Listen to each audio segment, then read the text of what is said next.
mainit. Hindi nga mainit yung swimming pool. Doon ka sa ulan. Baka doon pa kumalunod.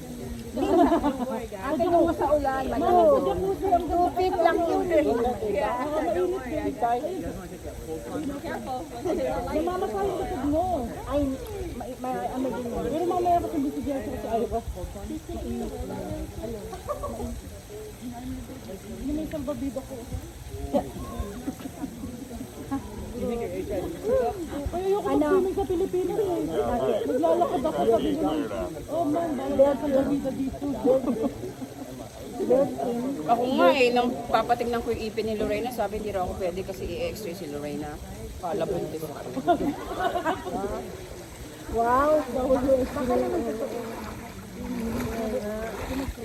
Ate, pag ganun ko kanina pag-face ko, sabi nila, ay mamaga yung braso.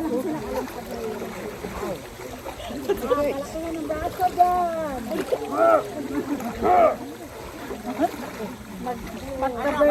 Magka-birthday, magkalaki yan ang braso. Dahil pa ni bakat nila. Nag-apply na ako ng ano. Okay, auntie, tayo na. Sabi ko sa kanya. Kaya mo ba? Doon tayo, punta tayo doon. Let's go. Doon naman tayo sa malinis. Anong oras ka ba?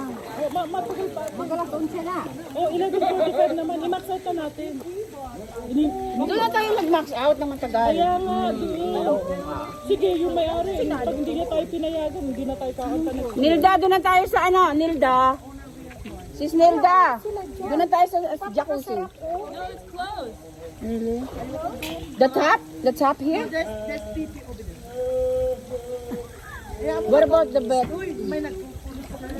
What about the inside? Yeah, that's why you got it. Let's go and post the chicken.